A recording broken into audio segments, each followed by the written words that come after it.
Hello everyone, मैं आशा करता हूं कि आप सब लोग अच्छे हैं और बीपीएससी के द्वारा जो वैकेंसी आया है असिस्टेंट प्रोफेसर और लेक्चरर, इसका तैयारी एकदम जमकर कर रहे हैं। आज हम आप लोगों के सामने बीपीएससी के द्वारा लिया गया असिस्टेंट प्रोफेसर और लेक्चरर का प्रीवियस ईयर क्वेश्चंस का सीरीज़ के डिस्कशन के क्रम में हम जो पुराने जो असिस्टेंट प्रोफेसर मैकेनिकल में आए हुए क्वेश्चन है ये उसके मैथमेटिक्स वाले पार्ट को आज डिस्कस करेंगे। बिकॉज अगर हम पूरा 100 क्वेश्चन डिस्कस करने लगे तो वीडियो बहुत लंबा हो जाएगा। ठीक है, आप सबको पता है कि 100 क्वेश्चंस रहा करता था। उस 100 क्वेश्चन में 40 क्वेश्चंस इंजीनियरिंग मैथमेटिक्स के रहते थे, तो हम वही मैथमेटिक्स का पार्ट क्वेश्चन का डिस्कशन कर रहे हैं। ओके, ये बहुत बेनिफिशियल है। आप देखिए, इसमें एक चीज़ आप ऑब्जर्व कीजिएगा कि मोस्ट ऑफ द क्वेश्चंस, ये 40 क्वेश्चन देखने के बाद वेक्टर कैलकुलस बहुत इंपॉर्टेंट है, अलजेब्रा बहुत इंपॉर्टेंट है। मतलब 40 क्वेश्चन है तो सब में से आता है, कम्प्लेक्स नंबर में से आते हैं। ठीक है, डिफरेंशियल इक्वेशन बहुत इंपॉर्टेंट है, मतलब किसी भी पार्ट को आप नहीं छोड़ सकते हैं। लाप्लास ट्रांसफॉर्म उसको भी नहीं छोड़ सकते हैं। तो चलिए हम सबसे पहला अपना डिस्कशन स्टार्ट करते हैं। सबसे पहला क्वेश्चन ये है कि ये मैट्रिक्स जो है, एक मैट्रिक्स दिया हुआ है मेरे पास। अब क्वेश्चन आपको दिख रहा होगा इजली, बहुत अच्छे से।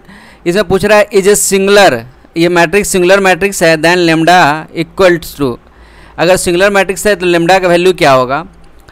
तो आपको पता है दो चीज़ें होता है, एक होता है सिंगुलर, एक होता है नॉन सिंगुलर। किसी भी चीज़ को सिंगुलर होने के लिए डिटर्मिनेंट का वैल्यू क्या होना चाहिए? सपोज कीजिए डिटर्मिनेंट ए है कोई, तो उसका वैल्यू क्या होना चाहिए? 0 होना चाहिए। डिटर्मिनेंट का वैल्यू क्या होना चाहिए? 0, सिंगुलर होने के लिए। ये देखिए सिंगुलर लिखा हुआ है, तो यानी आपको सिंगुलर निकालना है, तो इसका जो वैल्यू निकालिएगा, जो भी वैल्यू आएगा उसको 0 से आप इक्वेट कर दीजिए। उसको सॉल्व करने के बाद जो लेम्डा का वैल्यू आएगा तो वही होगा आपका वैल्यू। तो यहाँ देखिए, अब लेम्डा उसमें सॉल्व कीजिएगा तो वैल्यू आपको 4 आएगा। ओके, सॉल्व करने से आपको इतना तो पता ही होगा कि कैसे सॉल्व करते हैं। नहीं तो चलिए, हम एक फर्स्ट क्वेश्चन है इसलिए सॉल्व करके हम बता देते हैं। जैसे देखिए यहाँ पे जो वैल्यू हमारे पास जो लिखा हुआ है तो 1 3 लेम्डा प्लस 2, उसके बाद जो वैल्यू है 2 4 8 3 5 और 10। तो देखिए, हम अगर इसको सॉल्व करें, हमको क्या करना है? इसका वैल्यू 0 लाना है। अगर इसको हम सॉल्व करना है, स्टार्ट करते हैं, तो चलिए सबसे पहला हम चूज करते हैं 1। हम अगर 1 को लेते हैं, यहाँ पे 1 लिए, फिर हम सॉल्व करना है तो हम 1 लिए तो क्या है, ये दोनों लाइन डिसमिस हो जाएगा। फिर हमारे बचा ये दोनों का क्रॉस मल्टीप्लिकेशन, तो 40 और 40 ये भी हो गया, जाएगा कैंसिल, लास्ट में 40। फिर इसके बाद प्लस, उसके बाद फिर माइनस, अल्टरनेट माइनस होता है। अगर साइन 3 हम 3 लेते हैं, 3 अब 3 लिए हैं तो अब ये और ये डिसमिस हो जाएगा। कौन बचेगा हमारे पास? ये और ये बचेगा। तो फिर 20 10 दूना 20 और 8 3 24। ठीक है, अब मेरे पास बचा लेम्डा प्लस 2। अब हम किसको लिए हैं? ये वाले पार्ट को लिए हैं। ये वाले पार्ट को हम लिए हैं तो हम अभी हमारे पास ये और ये डिसमिस हो जाएगा। बचेगा क्या? ये और ये बचेगा। तो 5 दूना 10 और 4 तिहाई 12। ये 5 दूना 10 माइनस 4 तिहाई 12, इसके इक्वल टू पूरा क्या होना चाहिए? 0। देखिए, ये तो 0 हो गया ऑलरेडी, ये हो गया, ये -3 और ये -4, तो माइनस माइनस प्लस 4 तिहाई 12, ये प्लस है लेम्डा प्लस 2 और ये -2 इंटू -2 आप करिएगा। ठीक है, अब सिंपल है, आप समझ गए। आप इसको लेम्डा को सोल्व कीजिए, आपका वैल्यू 4 आ जाएगा, अराउंड 4 के आसपास आएगा। ठीक है 4 के आसपास नहीं, 4 ही वैल्यू आएगा। ठीक, इतना तो सिंपल है ना, ये तो बहुत सिंपल है। तो आप यहाँ से देख लिए कि हम कैसे सॉल्व किए हैं। फिर उसके बाद नेक्स्ट क्वेश्चन देखते हैं। देखिए ये क्वेश्चन है, if omega is cubic root of unity then a root of the equation. ये क्यूबिक रूट ऑफ यूनिटी है। क्यूबिक रूट ऑफ यूनिटी का एक प्रॉपर्टीज होता है 1 plus omega square should be 0 and 1 into omega square should be 0। इतना ये होता है, इसका प्रॉपर्टीज होता है। तो इसके प्रॉपर्टीज से आपको देखिए आपको पता है कि ऑलरेडी यहाँ दिया हुआ है, हमारा वैल्यू कितना आ रहा है? 0। किसी भी चीज़ 0 होने के लिए क्या होना चाहिए कि इसका जो प्रॉपर्टीज से अगर हम सॉल्व करें, तो अगर किसी भी जो भी मैट्रिक्स है, अगर उसका अगर हम डिटर्मिनेंट वैल्यू निकाल रहे हैं, तो अगर उसके 2 रो या 2 कॉलम का वैल्यू सेम है तो वो वैल्यू क्या हो जाते हैं? जीरो हो जाता है, उसका वैल्यू जीरो आता है। अगर इसको जीरो लाने के लिए हम क्या कर, देखिए अगर एक्स का वैल्यू आप जीरो पुट कर दीजिए सब में, देखिए तो एक्स का वैल्यू जीरो पुट करिए तो आपको सब सेम आएगा और सबको ऐड कर दीजिए, सब रो और कॉलम को ऐड कर दीजिए। तो देखिए तो यहाँ से आपको सिंपली समझ में आ रहा होगा कि सिंपली यहाँ से एक्स का वैल्यू जीरो होगा। ठीक है, कहाँ से, प्रॉपर्टी से हम चेक कर लिए, क्योंकि सबको इसके बाद फिर सबको ऐड कीजिएगा तो वैल्यू क्या हो जाएगा, रो को ऐड कीजिए रो का वैल्यू, या कॉलम को ऐड कीजिए तो कॉलम का वैल्यू, दोनों सेम हो जाएगा। ठीक है, यहाँ से आपको समझ में आ रहा होगा। क्वेश्चन आपको इजीली विजिबल होगा, हम आशा करते हैं। ठीक है, ओके। नहीं तो मेरे टेलीग्राम चैनल पे नॉलेज हब, मेरा टेलीग्राम चैनल है नॉलेज हब, उस पर आपको ये क्वेश्चन मिल जाएंगे वहाँ पे। तीसरा क्वेश्चन है, the system of equation has no solution. किसी भी सिस्टम ऑफ इक्वेशन का नो सॉल्यूशन के लिए जो क्राइटेरिया होता है वो क्या होता है कि जैसे एक रैंक, देखिए दो तीन तरीके से निकाल सकते हैं। सबसे पहले तो ये देखा जाता है कि ये कौन सा है, एक होता है A x is equal to zero format का है कि A x is equal to lambda format का है। अगर रैंक, एक रैंक के तरीक़ा से भी हम निकाल सकते हैं, या एक डिटर्मिनेंट का वैल्यू अगर जीरो आ जाता है तो भी उसको बोलते हैं कि नो वैल्यू, बिकॉज ये ए इक्वल टू ये वाला फॉर्मेट का है। तो आपको ऑलरेडी पता है कि यहाँ पे 1 है और लेमडा का वैल्यू कुछ पूछ रहा है, तो यानी ये अगर इसका वैल्यू, अगर ये वाले सीरीज हम ले ले, इसका हम इसके मैट्रिक्स फॉर्म करें और उसका वैल्यू अगर जीरो हो जाए तो सिंपली हमको पता चल जाएगा कि A x rank of A is less than होगा रैंक ऑफ ए लेमडा का। अब समझ रहे होंगे, देखिए मैथमेटिक्स पर ये बहुत इंपॉर्टेंट है। ठीक है, तो अब यहाँ से सॉरी ये लेस देन इक्वल टू, ये मतलब ये लेस देन सिर्फ लेस देन है। ठीक है, यहाँ पे लेस देन है, इक्वल टू साइन नहीं है, लेस देन है, समझ गए आप, यहाँ बाई मिस्टेक लिखा गया है। तो अगर आप यहाँ पे यानी हमको इसका वैल्यू जीरो करना है, यानी सिंपली हम यहाँ पे इसका एक मैट्रिक्स बना लेते हैं, मैट्रिक्स को सॉल्व करते हैं, उसका डिटर्मिनेंट वैल्यू निकालेंगे। और यहाँ पे देखिए सारा चीज़ दिया हुआ है, यहाँ लेमडा है, एक लेमडा एक्स का कोफिशिएंट लेमडा है, तो पहला लेमडा, फिर 1 1 1 लेमडा 1 1 1 लेमडा। अगर इसका इस टाइप से अगर हम बनाते हैं, देखिए लेमडा 1 1 1 लेमडा 1 1 1 लेमडा, फिर आप इसको सॉल्व कीजिए और इसको जीरो से इक्वेट कर दीजिए, इसको जो डिटरमिनेंट वैल्यू निकालिएगा तो उसमें आपको लेमडा का वैल्यू जो भी आ जाएगा। ठीक है ना, इसके लेमडा जो वैल्यू आएगा आपको, ये इक्वेशन इसके बाद कॉल करना, देखिए यह 3 है तो क्यूबिक फॉर्म में आएगा equation, lambda Q 3 lambda plus 2। तो देखिए यहाँ से आपका 2 सॉल्यूशन आ सकता है इसमें। देखिए लेमडा आप सॉल्व कीजिए, लेमडा इक्वल टू 1 रखिए, 1 2 1 3 और ये 3, यानी लेमडा इक्वल टू 1 एक इसका, लेमडा इक्वल टू इसका 1 एक सॉल्यूशन है। फिर लेमडा इक्वल टू 1 है, फिर लेमडा इक्वल टू आप इसमें 2 रखिएगा, 8 2 10 नहीं, तो मतलब एक लेमडा इक्वल टू 1 रखिए, उसके बाद एक इक्वेशन तो आ जाएगा। फिर लेमडा -1 करके इसमें सॉल्व कीजिए, लेमडा इक्वल टू -2 पुट कीजिए इसमें, लेमडा इक्वल टू -2, तो वो भी इसका कंडीशन सेटिस्फाई करेगा। -8 और ये 2 क्या हो गया, तो -8 और ये 2 -6 और ये 6, ये वाला पार्ट की वजह से 6 आएगा, तो यानी -2 भी इसका इक्वेशन है, यानी 2 वैल्यू सेटिस्फाई कर रहा है, लेमडा इक्वल टू 1 और लेमडा इक्वल टू -2, ये 2 इसका सॉल्यूशन है। ठीक है, देखते हैं इसमें क्या क्या दिया हुआ है। ठीक है, यहाँ पे इक्वेशन देखिए 1 और 2 दोनों दिया है, 1 और 2 दोनों दिया है, तो इसका आंसर बी और सी दोनों होगा। ठीक है, लेकिन बीपीएससी में शायद इसका आंसर बी दिया हुआ है, बीपीएससी जो आंसर दिया था उसमें शायद बी दिया था, लेकिन इसका आंसर सी और बी दोनों होगा। ओके, इतना तो अब समझ में आ गया होगा आपको। उसके बाद जो नेक्स्ट क्वेश्चन है मेरे पास, question number 4, the eigenvalue of the matrix. Eigenvalue कैसे निकालते हैं? आइजन वैल्यू निकालने का बहुत आसान तरीका है, आपको पता है कि हम जैसे 1 ए मतलब जो इसका जो फॉर्मेट होता है A minus lambda I is equal to 0, ये आइजन वैल्यू ये का करेक्टरिस्टिक इक्वेशन है। क्या है? करेक्टरिस्टिक इक्वेशन है। तो आप इसमें से 1 जहाँ पे है 1 माइनस लेमडा, ये 1 माइनस 1, ये 1 minus lambda. Actually PDF file पे पता नहीं क्यों नहीं उगता रहता है ये मेरा पेन, तो उससे थोड़ा दिक्कत होता है। और इसको 0 से आप इक्वेट करिए, इसको 0 से, यार कहाँ चल गया,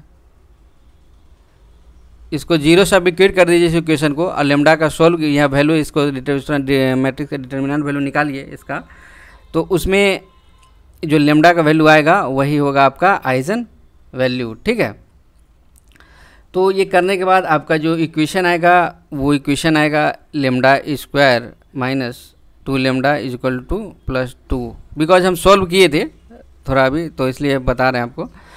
तो ये आने के बाद ये देखिए, ये सॉल्व ऐसे नहीं कर सकते हैं, इसका आपको जो विवेचक हिंदी में बोलते हैं डिस्क्रिमिनांट, वो निकालना पड़ेगा।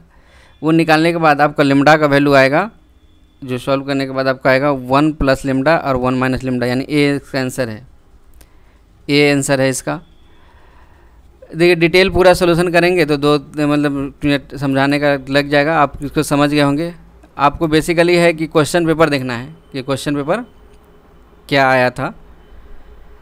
फिर 5 नंबर क्वेश्चन देखिए, the eigenvalue of a Hermitian matrix are. देखिए एक होता है हार्मिशियन, एक होता है स्क्यू हार्मिशियन। तो हार्मिशियन मैट्रिक्स का रियल होता है, स्क्यू हार्मिशियन का प्योरली इमेजनरी या 0 होता है। अगर स्क्यू रहता है तो इसमें आंसर होता है प्योरली इमेजनरी एंड 0 भी होता है, लेकिन हार्मिशियन का रियल होता है। आंसर इसका 5वां का आंसर सी है।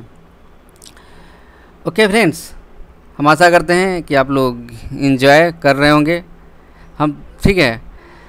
फिर क्वेश्चन नंबर 6 है, देखिए इफ़ f(x) इक्वल टू, ये दिया हुआ है, फंक्शन दिया हुआ है, ये पूछ रहा है डिक्रीजिंग है इंक्रीजिंग है कि क्या है। इसके लिए हम थोड़ा आपको बता देते हैं कि ये किस टाइप से फंक्शन आएगा। कल ये देखिए, इसमें क्या करना है हमको कि इंक्रीजिंग डिक्रीजिंग चेक करने के लिए क्या करते हैं, डिफ्रेंशिएट करते हैं। डिफ्रेंशिएट करने के बाद हमारे पास क्या आ जाएगा, 5x4 - 60x² + 240। हम इसको, ये फंक्शन को डिफ्रेंशिएट किए हैं। देखिए x² को यहाँ t मान लीजिए, आप x² को क्या मान लीजिए, t मान लीजिए। तो इक्वेशन किस में आ गया, 5t² - 60t + 240। अब इसका तो आप क्वाड्रेटिक इक्वेशन है, इसका तो आप रूट्स निकाल लीजिएगा, सिंपली रूट्स निकालिए तो जो वैल्यू आएगा, अब वो वैल्यू फिर इसमें पुट कर, इसका फिर डबल डिफरेंशिएशन कीजिए। आपको पता है ना कैसे, FT निकाले हैं, फिर इसका डबल डिफरेंशिएशन करेंगे। मैक्सिमम मिनिमम निकालने के लिए क्या करते हैं, डबल डिफरेंशिएशन करते हैं। FT का करना है हमको भी, FT का एक्चुअली पूरा उग नहीं रहा है, ये बिन पे नहीं उगता रहता है। तो FT का हम अगर डबल डिफरेंशिएशन करेंगे तो हमारे पास आ जाएगा 10t - 60। 10t ये क्या है, डबल 10t। अब इसका अगर हम रूट निकाले 5t² 60 का तो मतलब निकाल के दिखेगा, सिंपल है। आप इसमें रखिएगा वैल्यू, सिंपल जो भी रूट आए, सपोज कि जो आए, अभी हम इसका पूरे सॉल्व किए नहीं थे, इसको किए नहीं है इस वाले को। तो इसमें जो भी इसमें वैल्यू पुट करिएगा, अगर इसका वैल्यू पॉजिटिव आ जाए तो वो मिनिमा होता है, पॉजिटिव आ जाए तो मिनिमा देता है, और निगेटिव आ जाए तो मैक्सिमा देता है। ये आपको पता है, मैक्सिमा देता है। तो यही करने के बाद आपको जो करने के बाद देखिए यहाँ पे मोनोटोनिकली इंक्रीजिंग फंक्शन होगा, ये आपको आएगा, निगेटिव वैल्यू आएगा, इसलिए ये मोनोटोनिकली इंक्रीजिंग एवरीवेयर, ठीक है ना। ये आपका डी आंसर इसका है, क्वेश्चन नंबर 6 का डी आंसर है। ऐसे आप BPSC के वेबसाइट पे भी जाके वहाँ भी चेक कर सकते हैं कि किसका कौन सा आंसर था। तो अच्छा, उसके बाद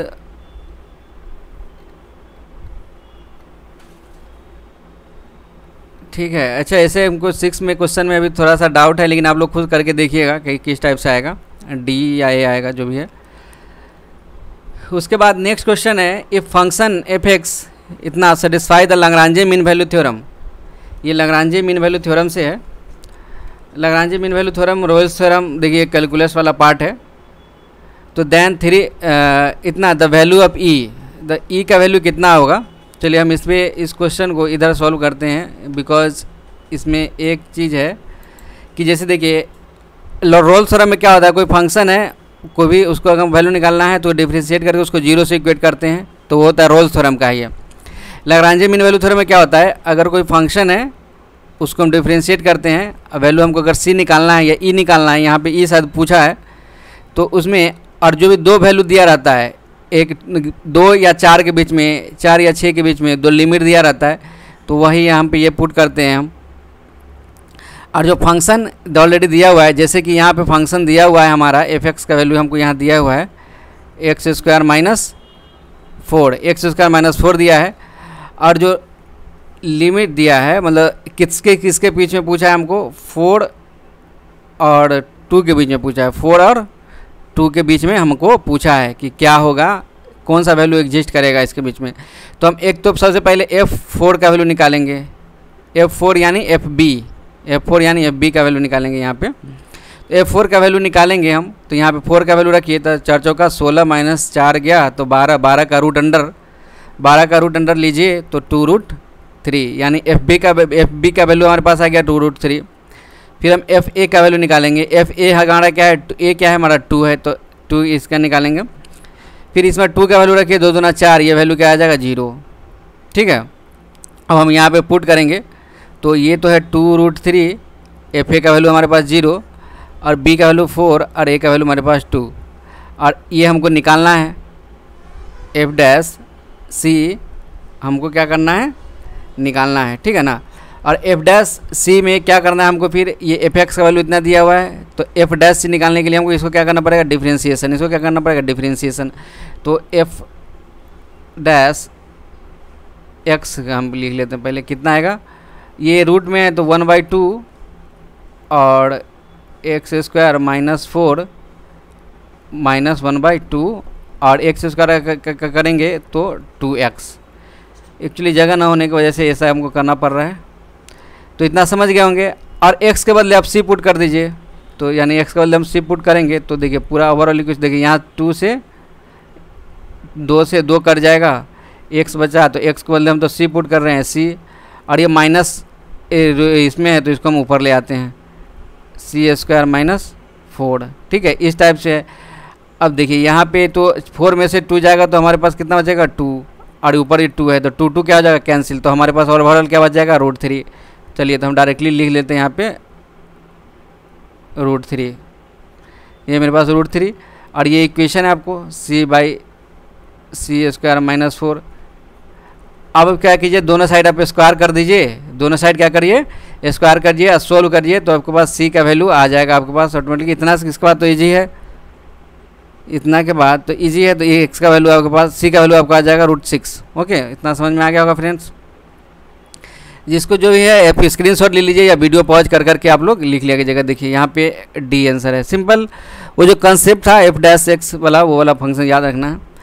द फंक्शन f(x) दिया हुआ है e⁻1/x, ये एक्चुअली PDF पूरे क्लियरली नहीं तो 1/x है। ये बोल रहा है रिमूवल डिसकंटिन्यूटी या इरिमूवल डिसकंटिन्यूटी, ये कम्प्लेक्स नंबर से ये चेक कर सकते हैं इसको। जैसे देखिए, अगर किसी भी फंक्शन का लिमिट एग्जिस्ट कर रहा है, इफ़ लिमिट एग्जिस्ट, देखिए ध्यान से सुनिएगा, एग्जिस्ट करता है तो उसका जो डिसकंटिन्यूटी है उसको हम हटा सकते हैं, तब उसको बोलते हैं रिमूवल बोलते हैं। अगर कंटिन्यूटी एग्जिस्ट नहीं कर रहा है, लिमिट एग्जिस्ट नहीं कर रहा है, तो देखिए यहाँ पे x = 0, मतलब x = 0 पर हमको चेक करना है। तो देखिए यहाँ से अब चेक करिएगा तो x = 0 पर यहाँ 0 है, यहाँ पे चेक करिएगा तो इन्फाइनाइट आ जाएगा, 1/0 का वैल्यू इन्फिनिटी, तो यानी इन्फिनिटी आ जाएगा। तो यानी लिमिट एग्जिस्ट नहीं कर रहा है, तो यानी रिमूवल डिसकंटिन्यूटी एट 0, ये अच्छा एक मिनट, यहाँ पे x का वैल्यू 0 हो जाएगा। यहाँ पे अगर हम x का वैल्यू 0 रखते हैं तो 1/∞ हो जाएगा, e⁻∞। ठीक है, अगर हम वनली इसको चेक करते हैं, x का लेफ्ट हैंड चेक करते हैं या राइट हैंड चेक करते हैं, यहाँ से लेफ्ट हैंड लिमिट और राइट हैंड चेक कीजिए। ठीक है, तो आपको लिमिट एग्जिस्ट करेगा, सिर्फ हमको यहाँ पे अगर चेक करें तो यहाँ पे लिमिट एग्जिस्ट चेक करेगा। इसका आंसर है रिमूवल डिसकंटिन्यूटी एट इतना। ठीक है ना। लेकिन एक्चुअली इसके एक मिनट यहाँ पे देखिएगा, क्योंकि अगर हम चेक करें left hand right hand check करें तो ठीक है, लेकिन x का वैल्यू भी तो हमको चेक करना होता है, लिमिट एग्जिस्ट करानी। यहाँ पे 0 है, आंसर एक्चुअली इसका B होना चाहिए मेरे हिसाब से। आंसर इसमें BPSC वाले में A दिया हुआ है, जो इसका बुकलेट है आंसर का जो उसमें ए दिया हुआ है, ठीक है। आप ध्यान रखिए, चेक कर लीजिएगा तो, ठीक है ना। उसके बाद है नेक्स्ट है given integral. Given integral actually अभी मेरे को थोड़ा टाइम हो गया, अभी मैं एक बार रिवाइज करके नेक्स्ट जब आपको पूरा टॉपिक पढ़ाऊँगा तो उसमें आपको ये प्रॉब्लम अच्छे से और सॉल्व करके बताऊँगा ये क्वेश्चन एक्चुअली, ठीक है। उसके बाद है गिवन इंटीग्रल, इंटीग्रेशन दिया हुआ है √0 से इन्फिनिटी तक sin x बाई एक्स है। देन द इंटीग्रल, हमको इसका इंटीग्रल क्या है, कन्वर्जेज डाइवर्जेज ये सब पूछ रहा है। तो आप तो इसका ग्राफ बना के भी चेक कर सकते हैं। sin1 sin x का होता है, इस टाइप से होता है, ये इस टाइप से होता है, ठीक है। तो ये क्या हो रहा है, अगर पता नहीं इसका एग्जैक्ट हमको एक्सप्लेनेशन समझ नहीं आ रहा है। कन्वर्जेज इसका आंसर दिया हुआ है, ठीक है ना। यहाँ से शायद ये देखिए ग्राफ का वैल्यू पूरा ओवरऑल दोनों ग्राफ को अगर मैच करने के बाद यहाँ से प्ले विथ ग्राफ करके बुक आता था, वहाँ पे इसका दिया हुआ इस टाइप से, तो आएगा आपका कन्वर्जेज, आंसर इसका बी है, ठीक है। फिर नेक्स्ट हम क्वेश्चन नंबर 10 देखते हैं। लेट जो वैल्यू यहाँ दिया हुआ है f(x) by x square plus y square, और x square plus y square is not equal to 0, x is equal to y is equal to 0। f(x) is not differentiable at 0, f(x) is continuous at 0, जो value दिया हुआ है। तो यहाँ से आप देखिए एट ओरिजिन पे अगर हम चेक करें तो इसके लिए आपको डबल जो पार्शियल डेरिवेशन का है, दो अलग अलग फंक्शंस का है, उसमें आप चेक करिएगा, डिफरेंशिएट करके चेक करिएगा तो आपको पता आएगा कि आंसर इसका ए आता है। इसका आंसर ये आता है कि f(x) is not differentiable at the origin, ठीक है। Left hand right hand derivative sorry partial derivation लेके चेक करिएगा, बिकॉज, ठीक है। एक है the by applying Stokes theorem the value of इतना, स्टोक्स थ्योरम का यूज करके। तो स्टोक्स थ्योरम हमारा इससे पहले जब हम इलेक्ट्रॉनिक्स का मैथमेटिक्स का एक पार्ट का हम सॉल्व किए थे, उसमें हम स्टोक्स थ्योरम के बारे में बताए थे। 3 थ्योरम होता है, ग्रीन्स थ्योरम, ये क्वेश्चन बहुत आता है इससे, ग्रीन्स थ्योरम, स्टोक्स थ्योरम, फिर गॉस थ्योरम। तो ये स्टोक्स थ्योरम है, लाइन इंटीग्रल को सरफेस इंटीग्रल में बदलता है वो, ठीक है। Del cross F dot N D S, इस फॉर्मेट में आप इसको लाना होता है। एफ का वैल्यू वहाँ पे दिया हुआ है, डेल क्या होता है, derivation I D by D X S I plus J D by D Y, और एफ का वैल्यू इसमें, एफ में एफ एक्स का वैल्यू यहाँ, एफ वाई का वैल्यू यहाँ रखिए, एफ जेड का वैल्यू यहाँ रखिए, सब वैल्यू आप पुट करिए। तो पुट करने के बाद आप सॉल्व करिएगा, ठीक है। मतलब जो ये बस मैं वाली हिंट दे रहा हूँ। तो यहाँ पे इसका आंसर शायद 21 आता है, अराउंड 21 के आसपास आता है, ठीक है। तो ये 11 नंबर का है, ठीक है। फिर 12 का है divergence of v equal to 0 then v is called. अगर डाइवर्जेंस 0 है तो ये वेक्टर सोलेनॉइडल वेक्टर होता है, सोलेनॉइडल। अगर डाइवर्जेंस 0 नहीं होता है, सॉरी कर्ल अगर 0 होता है, कर्ल अगर 0, डाइवर्जेंस 0 है तो सोलेनॉइडल, कर्ल 0 है तो रोटेशनल, कर्ल 0 नहीं है तो इरोटेशनल, ठीक है।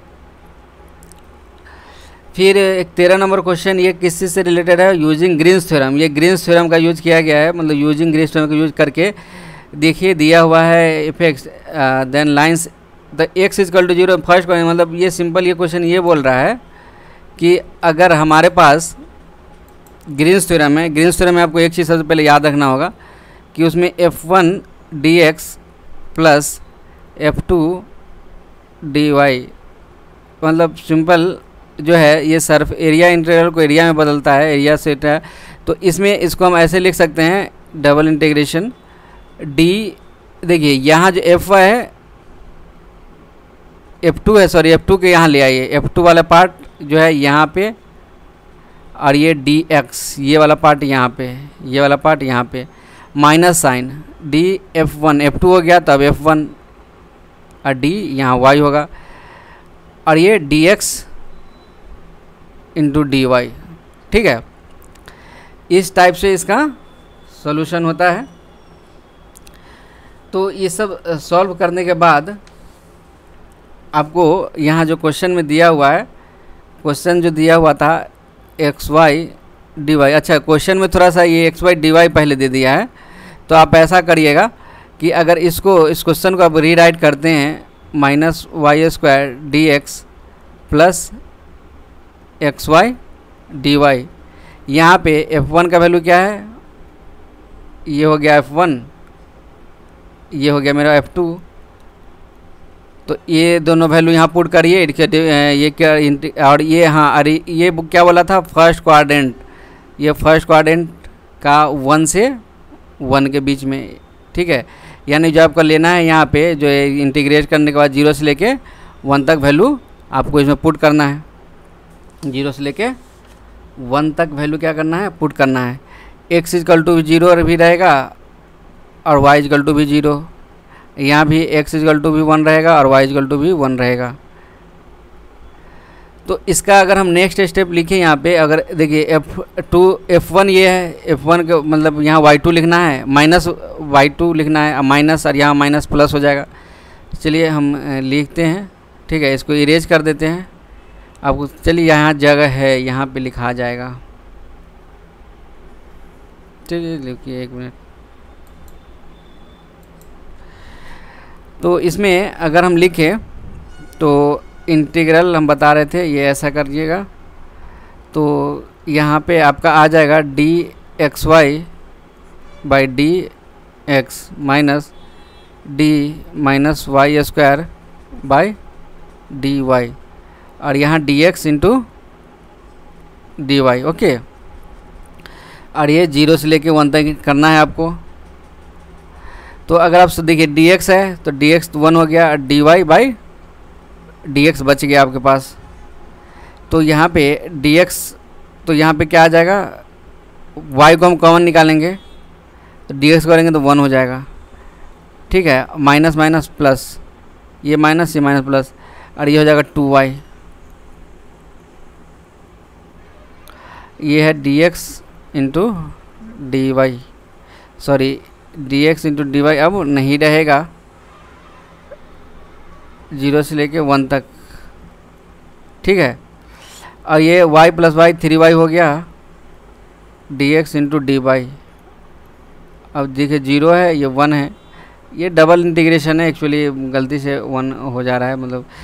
तो एक यहाँ दोनों, ये 0 से 1, ये भी 0 से 1 है, ठीक है, दोनों पर हमको लिखना पड़ेगा। ये अगर आप पहले जिसको इसको कर लीजिए या इसको कर लीजिए, कोई फ़र्क नहीं पड़ता। अगर डी वाई को कर रहे हैं, लीजिए हम पहले डी वाई का वाला पार्ट कर रहे हैं, तो 3/2 वाई स्क्वायर हो गया। ये 3/2 हमको बाहर निकलना चाहिए, हम यहीं अंदर में लिख दिए हैं। एक इंटीग्रेशन हो गया, y को हम लिए हैं तो y का वैल्यू अब यहाँ पुट करेंगे, तो और x इजकल टू 0 है, यहाँ x इजकल टू 1 है, और इसमें हम अभी y इजकल टू 0 और y इजकल टू 1 पुट कर रहे हैं। तो पुट करने के बाद क्या आ जाएगा, 1 ही आएगा, फिर 3/2 को कर जाएगा, फिर 3/2 ही आएगा, और x इजकल टू 0 1 पुट करना है, यानी सेम आंसर आपका क्या होगा, 3/2 हो जाएगा। यहाँ से इतना समझ गए होंगे, 3/2, ठीक है। फिर द डिफरेंशियल इक्वेशन दिया हुआ है, ये 2y dx 3y इतना एग्जैक्ट होमोजीनियस, ये एग्जैक्ट होमोजीनियस सब चेक करना है। एग्जैक्ट होमोजीनियस सब चेक करने के लिए आपको पता है, अगर हम, हाँ चलिए, एक इक्वेशन होता है, देखो कोई फंक्शन है, equation m dx plus n dy, तो अगर dn by dx is equal to dm by dy आ गया तो ये फंक्शन एग्जैक्ट है, नहीं तो अनएग्जैक्ट है। तो यहाँ पे m का वैल्यू है 2y और n का वैल्यू क्या है, माइनस इतना है, ये है n का वैल्यू और ये है m का वैल्यू। समझ आ रहा होगा आपको। तो ये चेक करिएगा तो आपका वैल्यू दोनों से, dm को इस यहाँ पे इसको n को, ये इसको अब कीजिए किसके रिस्पेक्ट में करना है, x के रिस्पेक्ट में, x के रिस्पेक्ट में करना माइनस, यहाँ है माइनस, यहाँ माइनस मतलब प्लस 2, यहाँ भी कीजिएगा तो 2, यानी 2 इजकल टू 2 इजकल टू 2। तो यहाँ से आपको क्या आ जाएगा, वैल्यू आपका आ जाएगा, ठीक है ना। तो यानी सेम है, यानी फंक्शन क्या है, एग्जैक्ट है। तो एग्जैक्ट, तो देखिए एग्जैक्ट का तो बहुत सारा है, ये भी एग्जैक्ट वाला एग्जैक्ट। उसके बाद क्या पूछा है, होमोजीनियस एंड लीनियर। देखिए ये y, ये स्क्वायर नहीं है, क्यूब नहीं है, तो इससे मतलब ये तो पता चल जा रहा है कि लीनियर है। तो लीनियर वाला देखिए, लीनियर वाला देखिए, ये भी है बी और सी, दो ऑप्शन बचा। और होमोजीनियस यानी पावर सेम पावर का है, ये भी वाई है, ये भी मतलब ऐसा नहीं है कि इस पे पावर 1 है, इसके पावर 3 है, इसके पावर 1 है तो इस पे भी 1 है, इस पे भी 1 ही है। ऐसा नहीं कि इस पे स्क्वायर है या क्यूब है, यानी ये होमोजीनियस, सब पे सेम पावर है, यानी होमोजीनियस, यानी इसका आंसर बी हो जाएगा। 16 का आंसर बी हो जाएगा। होमोजीनियस एंड लीनियर फंक्शन है, ठीक है। एक मिनट, उसके बाद जो नेक्स्ट हमारा क्वेश्चन है, क्वेश्चन नंबर 17 नंबर क्वेश्चन, ये डिफरेंशियल इक्वेशन का है। मतलब ऐसा कोई भी फील्ड नहीं है जहाँ से ये क्वेश्चन नहीं पूछा जा रहा है, ठीक है। तो 17 नंबर क्वेश्चन में क्या है कि जैसे देखिए, ये आपको पता है ये डी क्यू ये है द सॉल्यूशन। इसमें एक दो टाइप का होता है, एक पढ़े होंगे कि ये इतना इज इक्वल टू, अब कभी कभी इक्वल टू 0, एक वो वाला होता है। एक ये आता है कि पार्टिकुलर इंटीग्रल निकालते हैं, एक कम्प्लीमेंट्री फंक्शन निकालते हैं। तो हम सबसे पहले तो यहाँ कम्प्लीमेंट्री फंक्शन हमको निकालना ही पड़ेगा। कम्प्लीमेंट्री फंक्शन ये डी क्यूब है, तो डी क्यूब को क्या लिखते हैं हम, एम क्यूब, मतलब डिफरेंशिएशन 3 टाइम्स, मतलब थर्ड डिग्री, सॉरी डिग्री नहीं, ये ऑर्डर होता है, थर्ड ऑर्डर इस पर जो रहता है ये थर्ड ऑर्डर डिफरेंशियल इक्वेशन है। ये 9m इज इक्वल टू 0।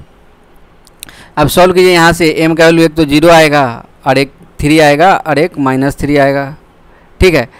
यहाँ आने के बाद चलिए हम इसको थोड़ा इधर लिखते हैं, जिससे ज़्यादा अच्छे से लिखा पाता है, उस पर नहीं लिखा पाता रहता है। एक मिनट, क्लियर। हाँ, ये मेरे पास तो एक कम्प्लीमेंट्री फंक्शन हम सबसे पहले लिखेंगे। अगर देखिए हमारे पास कितना रूट था, 3 रूट था, एक 0 था, तो 0 का c1 e to the power, देखिए m1x होता है, मतलब अगर जितना भी c2 e to the power m2x plus c3 e to the power m3x, तो इसमें सब m1 m2 m3 का वैल्यू रख देते हैं। यहाँ 0 है, 0 पुट करिएगा तो c1 ही आ जाएगा, कि 0 किसी पे पावर क्या होता है, वही c2 e to the power ये 3x plus c3 e to the power -3x, इतना हो गया मेरे पास। ये तो कम्प्लीमेंट्री फंक्शन है मेरे पास।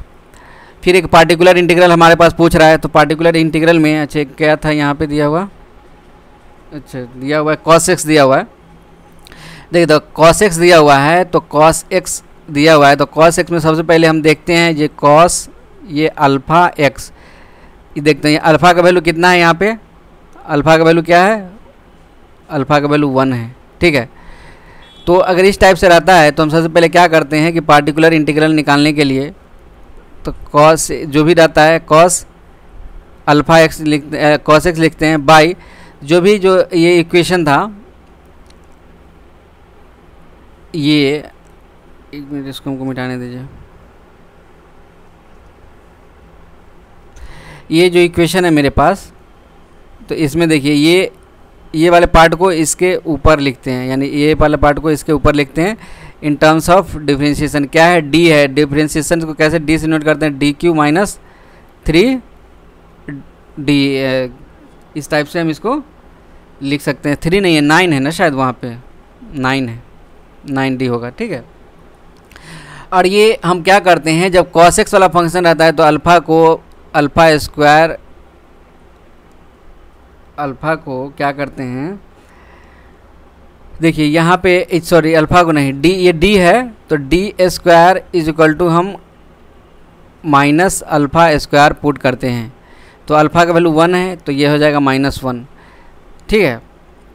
अब हम यहाँ -1 पुट करेंगे तो देखिए यहाँ पे सबसे पहले बात तो डी क्यू में है, ये स्क्वायर में है नहीं, तो हम क्या करते हैं ऊपर नीचे एक और डिफरेंशिएशन से गुना कर देते हैं। तो हमको हमारे पास क्या हो जाएगा, ऊपर यहाँ जो d4 हो जाएगा, ये 9d² हो जाएगा। तो ये d4 ये डिफरेंशिएशन ऑफ cos x, तो डिफरेंशिएशन ऑफ cos x क्या होता है आपको पता है, ये क्या पूछ रहा है, डिफरेंशिएशन ऑफ cos x, तो डिफरेंशिएशन cos x क्या होता है माइनस साइन x, और ये d और ds को तो d4 माइनस 9d² हो जाएगा। d² को हमको किससे रिप्लेस करना है, -α² से, तो क्या है d² क्या है -1 और d के पावर 4 क्या हो जाएगा 1, तो यहाँ से minus sign x by D4 क्या हो जाएगा 1, बिकॉज इसका स्क्वायर का फिर स्क्वायर करेंगे। अब ये -9 और ये -1। देखिए क्या ये भी -1 था, लेकिन हम इसको क्या किए स्क्वायर, बिकॉज यहाँ D square minus alpha square है, तो D के पावर 4 क्या हो जाएगा प्लस अल्फा के पावर 4, तो ये 1 हो जाएगा। ठीक है, तो यहाँ देखिए ये माइनस, तो ये तो प्लस हो जाएगा, ये माइनस माइनस प्लस, यानी 1 9 1 10 minus sine x by 10 minus sine x by 10, ये जो है हमारा इक्वेशन होगा, सॉल्यूशन है सॉरी। तो देखते हैं किस में है, तो माइनस ये वाला पार्ट इसमें माइनस लगा हुआ है, सब में मिला लीजिए, ये सही है, यानी ए इसका आंसर है, 17 का आंसर 1 है। ओके, फिर नेक्स्ट हम देखते हैं क्वेश्चन नंबर 18। आपको देखिए अब जहाँ क्वेश्चन आपको इतना देर दिखाएं, वीडियो पॉज कर लिया कीजिए, ठीक है, उसके बाद देखिए, नहीं तो एक ही पे रुके रहेंगे तो बहुत टाइम लगे। वन टाइम वेव इक्वेशन है, तो वेव इक्वेशन को वेव का जो सिंपल इक्वेशन होता है, इसको बहुत सारे अलग अलग फॉर्मेट में लिखा जाता है। तो हम वेव इक्वेशन में सबसे पहला जो पार्ट है, हम वो देखिए ये क्या होता है, एक मिनट, ये अरे यार चलिए लैपटॉप एक्चुअली ख़राब हो गया है। तो ये हमारे पास सॉल्यूशन आएगा, देखिए कैसे आता है। Wave equation d² by dx² is equal to 1/c² d² by dt², ये इक्वेशन होता है वेव का। तो मतलब c को स्क्वायर कर दीजिए तो ये वाला आ जाएगा। ठीक है, फिर the solution of the differential equation, इसमें पूछ रहा है, ये बहुत लंबा जाएगा अगर इसको सॉल्व करने लगे तो। देखिए सेम अभी जो बताए थे आपको हम, इसका उसी टाइप का क्वेश्चन है। उस समय इससे पहले क्वेश्चन नंबर 17 में यहाँ cos x था, लेकिन यहाँ क्या है ex है, और उसमें हम d का वैल्यू जो ex है, इसको e अल्फ़ा x, ठीक है, ऐसा है। यहाँ पे अल्फ़ा का वैल्यू सिर्फ इसमें ऐसा नहीं है कि उसमें जैसे d² कर टर्म में करके पूछते थे, रखते थे, इसमें जो अल्फ़ा का वैल्यू रहता है वही रखते हैं। तो इसमें अल्फ़ा का वैल्यू 1 है। चलिए हम इसको एक सॉल्व करें। सॉल्व करने में टाइम चलिए ज़्यादा नहीं, हम जल्दी जल्दी में कर देते हैं, आपको बस समझा देते हैं कि किस टाइप से होता है। चलिए देखिए, जो सबसे पहले हमको कम्प्लीमेंट्री फंक्शन निकालना पड़ेगा। वहाँ जो फंक्शन था d² y बाई dx² दिया हुआ है, तो उसको हम m² लिख सकते हैं। 3dy बाई dx दिया हुआ है, तो उसको हम 3m लिख सकते हैं, प्लस 2 इक्वल टू 0। अब इसको सॉल्व करिएगा तो आपके पास जो इक्वेशन आएगा 1 और 2 आएगा, 2 ही आया। तो इसका कम्प्लीमेंट्री फंक्शन क्या होगा, कम्प्लीमेंट्री फंक्शन क्या होगा इसका, c1 e⁻ m1x होता है, तो m1 का के अगले 1 तो x, ठीक है, प्लस c2 होता है e⁻m2x, तो m2 के बदले क्या है 2 है, तो 2x।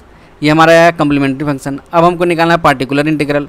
पार्टिकुलर इंटीग्रल के लिए हमको बताएं हैं, जो फंक्शन में रहता है ex था, तो ex रखना है, और उसके बाद ये वाला पार्ट यहाँ लिखते हैं d के फॉर्म में, differential d² minus 3d plus 2, और d के बदले यहाँ पे उस समय d² कॉस वाले में क्या होता है, d² इक्वल टू अल्फ़ा² रखना होता है, लेकिन इसमें d² मतलब d is equal to alpha रखना होता है। इस वाले में ex वाले में सब अलग अलग फॉर्मेट है। आप डिफरेंशियल इक्वेशन पढ़े होंगे, आपको पता होगा। ex by 1 minus 3d, sorry 3 into 1 plus 2। देखिए 2 और 1 3 और 3 यानी 0 हो गया, ex के पावर 0 यानी इन्फिनिटी। ये केस फेल हो गया, मतलब ये सही नहीं है, ये हम केस फेल्स। अगर केस फेल्स हो जाता है तो उसके बाद क्या होता है कि हम क्या करते हैं, इसको डिफरेंशिएट करते हैं और इसके ऊपर एक x लगा देते हैं। देखिए किस टाइप से करेंगे। अगर केस फेल हो गया, इसलिए हम क्या करेंगे, x e⁻x बाई इसको डिफरेंशिएट करेंगे, क्या होगा 2d माइनस 3। अब देखिए, अब d का वैल्यू पुट करिए 1 क्यों पढ़ेंगे, बिकॉज x के पावर यहाँ e⁻x है, यानी अल्फ़ा का वैल्यू क्या है, यहाँ 1 है, अल्फ़ा का वैल्यू क्या है 1 है, इसलिए हम यहाँ भी 1 पुट किए हैं, इसलिए कन्फ्यूज मत होइएगा। करने के बाद देखिए यहाँ e⁻x बाई 1 पुट करिएगा तो -1, तो ये आपका कम्प्लीमेंट्री फंक्शन यानी टोटल इक्वेशन हो जाएगा -e⁻x⁴। ये आपका फर्स्ट सोल्यूशन आया। ये इतना सोल्यूशन आया, उसके बाद फिर हम जो हमारे क्वेश्चन में दिया हुआ है, देखिए इसको आप स्क्रीनशॉट ले लीजिए या सॉल्व करिए, जो भी हम 1 मिनट रुकते हैं। उसके बाद फिर क्या है कि हमारे पास यहाँ हमको जो बाउंड्री कंडीशंस दिया हुआ है, एट x, क्या दिया है boundary condition, at x equal to 0 y का वैल्यू 3 दिया हुआ है, और at x equal to 0 dy बाई dx का वैल्यू फिर हमारे पास समथिंग दिया हुआ है, जो दिया है, एक मिनट यहाँ देखते हैं क्या दिया है क्वेश्चन। ठीक है, देखिए यहाँ पे ये बाउंड्री कंडीशन है। देखिए y का वैल्यू 3 है, dy बाई डी एक्स का वैल्यू भी 3 है, एट एक्स इक्वल टू 0। हमारे पास y का सोल्व आ गया, लेकिन हमको फिर उसके लिए एक बार फिर हमको उस फंक्शन को डिफ्रेंशिएट करना पड़ेगा। इसको हमको ये जो हमारे पास जो आया कम्प्लीमेंट्री फंक्शन, तो एक्चुअली देखिए, और यहाँ पे कम्प्लीमेंट्री फंक्शन सिर्फ इतना है, और ये पूरा क्या है सोल्यूशन, यानी ये y का वैल्यू पूरा कितना है, इतना है, ये पूरा y है मेरे पास, ये हमारे पास कितना है क्या सोल्यूशन, ये मेरे पास ये है।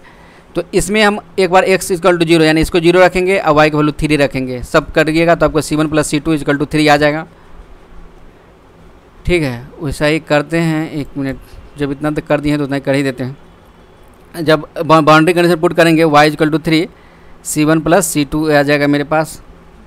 एक इक्वेशन ये हुआ। फिर dy by D x equal to भी 3 दिया हुआ है, dy by D x equal to भी 3 दिया हुआ है, एट x इक्वल टू 0। तो इसको हमको मेरे पास जो y का जो वैल्यू था, जो सोल्यूशन आया था, उसको हम डिफ्रेंशिएट करेंगे। तो उसके बाद हमारे पास जो आएगा, उसके बाद जो इक्वेशन मेरे पास आएगा 2C2, यहाँ जो ex का वैल्यू था उस पर 0 रखेंगे तो इस टाइप से आएगा। देखिए आपके पास एक इक्वेशन ये, एक इक्वेशन ये, इसको सॉल्व करिए, आपके पास सिंपल C1 C2 का वैल्यू आ जाएगा।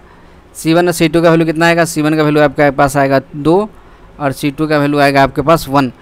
ये तो सॉल्व कर सकते हैं, इतना ईजिली है, हम पूरा डिटेल में जा नहीं रहे हैं बिकॉज हमारे पास टाइम लिमिटेड है।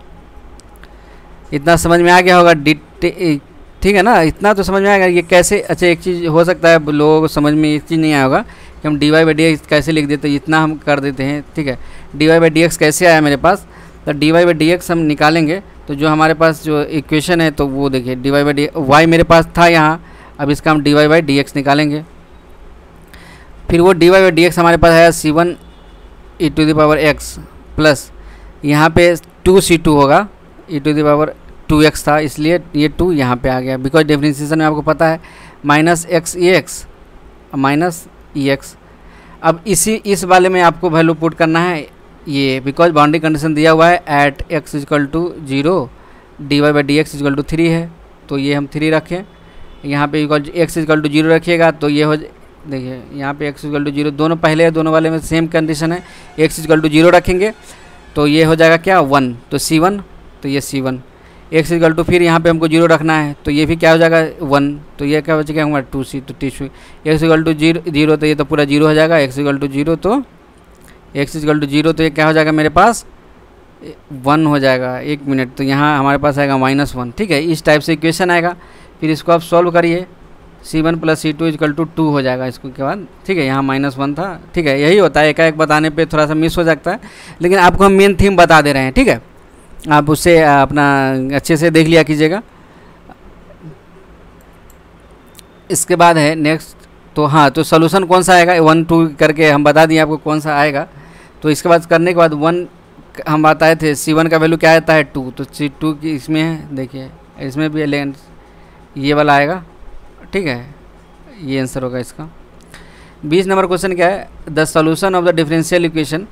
ये इसका बीटे अब क्रेजी बुक एक आता है, रेड कलर का जो कवर लगा रहता है इंजीनियरिंग मैथमेटिक्स का, हम बीटेक टाइम में उसी से पढ़े थे। अगर इस फॉर्मेट में लिखा हुआ है, सबसे पहले तो आप एक काम कीजिए, तो y इक्वल टू जिस फॉर्मेट पूछ रहा है यानी c के फॉर्मेट में पूछ रहा है, तो ये कांस्टेंट वैल्यू है, p है कांस्टेंट वैल्यू यहाँ पे। ठीक है, तो कांस्टेंट वैल्यू को c से रिप्लेस कर दीजिए, तो हम y और ये वैल्यू है इसको हम इधर ले आएंगे, माइनस p को हम करना है c से रिप्लेस, तो cx ये हो गया, और ये ऐसे ही रहेगा 4 प्लस p को करना है ना c से करना है, कर दिए। अब जो है हमको हमेशा, मेरा मेन थीम होता है यहाँ पे हमको स्क्वायर हटा देना है, तो स्क्वायर हटाने के लिए क्या करना पड़ेगा, हमको दोनों साइड स्क्वायर करना पड़ेगा, दोनों साइड स्क्वायर करना पड़ेगा। तो देखिए आपके पास क्या इक्वेशन है, क्या y माइनस सी एक्स स्क्वायर, वाई माइनस सी एक्स स्क्वायर ये है, और y प्लस 4c स्क्वायर, तो y प्लस 4c स्क्वायर आ जाएगा, बिकॉज ये रूट अंडर इसको स्क्वायर कीजिएगा, और इधर से c शायद इधर, हाँ इधर से c इधर ले आया, तो ये नहीं, ये वाला इक्वेशन इसका आंसर होगा, ये वाला इसका आंसर है। ठीक है, सी आंसर है इसका 20 का। फिर इसके बाद 21 नंबर है, the degree of the differential equation. Degree एक ऑर्डर होता है, सेकेंड ऑर्डर डिफरेंशियल इक्वेशन है ये। कौन सा ऑर्डर है, सेकेंड ऑर्डर। कैसे पता चलता है, ये जो ऑर्डर होता है उसके ऊपर जो पावर होता है वही उसका डिग्री होता है। डिग्री कैसे डिसाइड करते हैं, सबसे पहले डिसाइड कीजिए ऑर्डर, डिग्री डिसाइड करने के लिए सबसे पहले डिसाइड करना पड़ता है ऑर्डर, जो ऑर्डर होता है उसी का जो पावर होता है वही होता है डिग्री। तो यहाँ पे 1 आंसर आ जाएगा, बिकॉज यहाँ सेकेंड ऑर्डर डिफरेंशियल इक्वेशन है। डिफरेंशियल इक्वेशन तो सेकेंड ऑर्डर है, लेकिन इसका पावर क्या है 1 है। यहाँ पे पावर कुछ है क्या 1 है। अगर यही 2 रहता 3 रहता तो होता, ठीक। फिर नेक्स्ट देखते हैं question, if f z is analytic in domain d then f z is. अगर फंक्शन एनालिटिक है, अगर function if f z is analytic अगर, तो उसके बाद क्या होता है, फंक्शन एनालिटिक होता है तो डिफरेंशिएबल भी होता है। फंक्शन डिफरेंशिएबल होता है, कंटिन्यूअस भी होता है। लेकिन क्या डिफरेंशिएबल इन डी, कंटिन्यूअस इन डी लिखा है, कंटिन्यूअस तो होगा ही। अगर डिफरेंशिएबल है तो कंटिन्यूअस तो ऑलरेडी होगा, जो कन्वर्स होता है, तो इसलिए इसका आंसर मोस्ट सफिशिएंट है डी, ठीक है। आंसर तो ये भी हो सकता है, लेकिन मोस्ट सफिशिएंट डी है। उसके बाद है इफ़ द फंक्शन, देखिए लॉगरिथमिक फंक्शन है। लॉगरिथमिक फंक्शन क्या होता है कि एनालिटिक फंक्शन नहीं है ये, बिकॉज जेड के फॉर्मेट में। जेड आपको पता है किसी भी फंक्शन को एनालिटिक है ये सब चेक करने के लिए कॉची रीमैन इक्वेशन होता है। अगर u हमारे पास कोई फंक्शन है u प्लस आई भी होता है, तो हम u x is equal to v y and u y is equal to minus v x. अगर ये कंडीशन सेटिस्फाई करता है तो बोलते हैं कि फंक्शन एनालिटिक है, रीमैन कॉची फंक्शन सेटिस्फाई कर रहा है। लेकिन लॉगरिथमिक फंक्शन है ये नहीं करेगा, तो कौन सा है, F z is not analytic, ठीक है। F z is not analytic, इसका आंसर डी है, सी है, सॉरी सी आंसर है 23 का।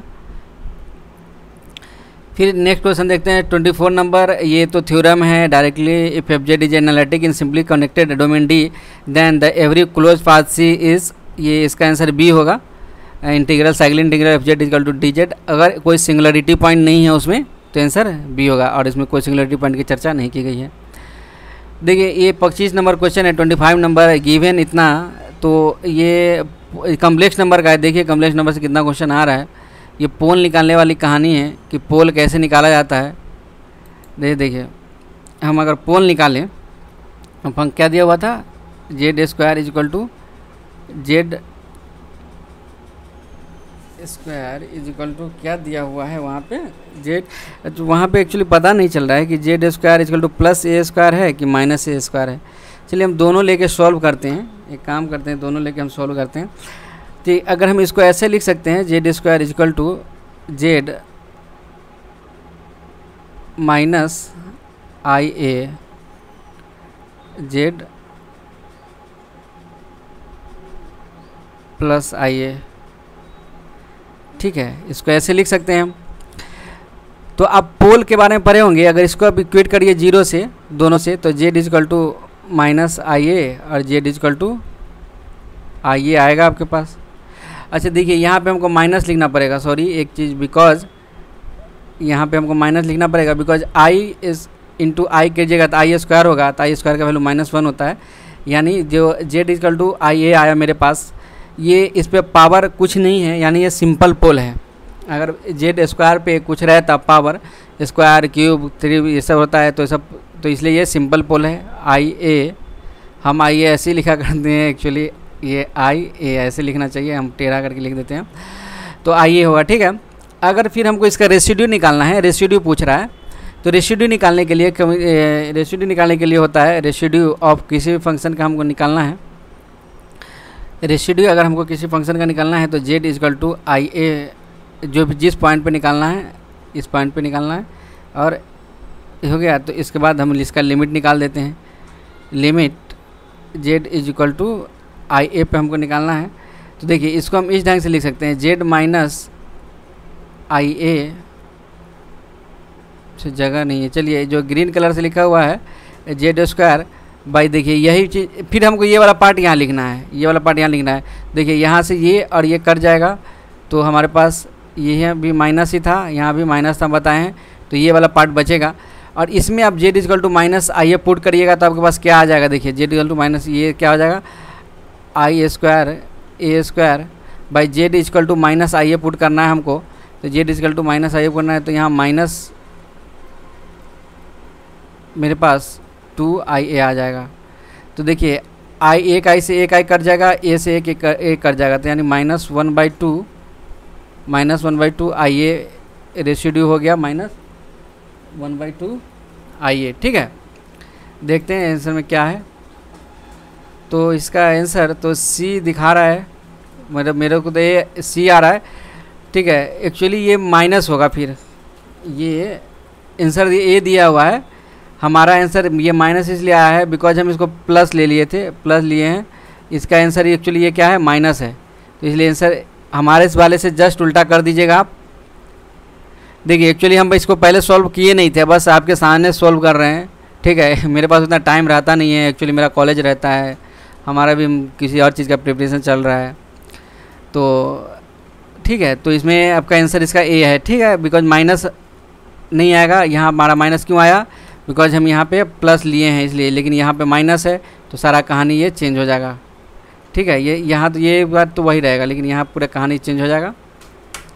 तो यहाँ पे आपको माइनस नहीं, यहाँ पे प्लस आ जाएगा। ठीक है, समझ गए होंगे आप लोग, ये तो सिंपल चीज़ें हैं। क्वेश्चन को आप लोग आराम से देख लिया कीजिए। हाँ नहीं, हम इसको मिटा देते हैं क्योंकि ज़्यादा ठीक रहेगा मिटा देना। ठीक है, या माइनस है तो हमको प्लस लिख दिए थे हम। चलिए अब 26 नंबर क्वेश्चन देखते हैं। इफ़ द प्रिंसिपल पार्ट, अगर किसी का principal part of the Laurent series vanishes then Laurent series reduced to Taylor series. ये टेलर सीरीज, मैक्लॉरिन सीरीज, ये सब का एक्सपांसन पढ़े होंगे, आपको वेरी इजी है, बहुत आसान है, आप देखे होंगे। ये क्या बोल रहा है, if 3 unbiased coins are tossed, 3 coin है उसको टॉस कर रहे हैं, then the probability of getting at least 2 tell.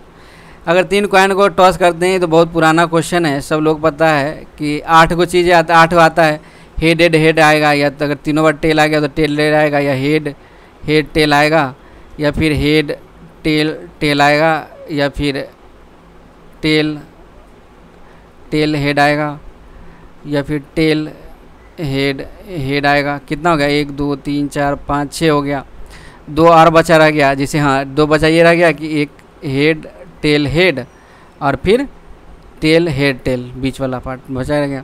4 function ये 8 को ये पूरे आएगा, टोटल 8 को। उस 8 में पूछ रहा है the probability of getting at least 2 tail, कम से कम 2 टेल होना चाहिए। कलर चेंज हो पाता तो ज़्यादा अच्छा रहता, किधर से कलर चेंज होता है, चलिए रहने दीजिए, इसी कलर से लिखते हैं।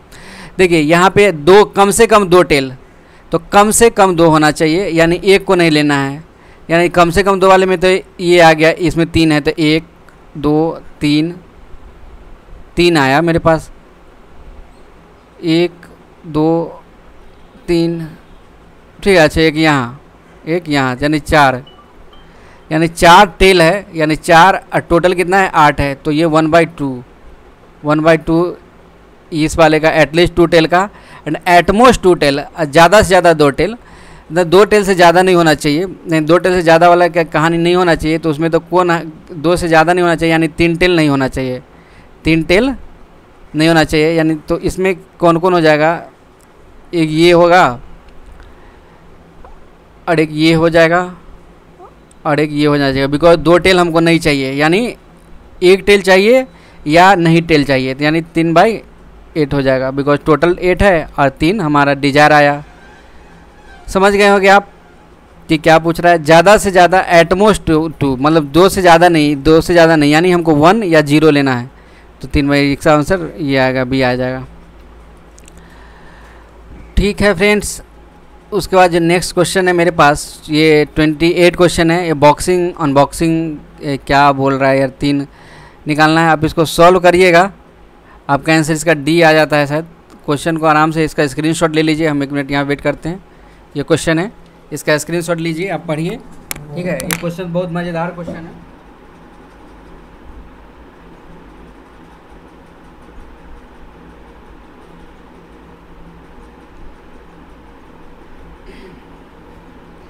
तो इसका आप स्क्रीनशॉट ले लिए होंगे, है नहीं, मेरा भी काम हो गया, बाहर कुछ काम था। ठीक है, तो चलिए अब नेक्स्ट क्वेश्चन है 29 नंबर क्वेश्चन।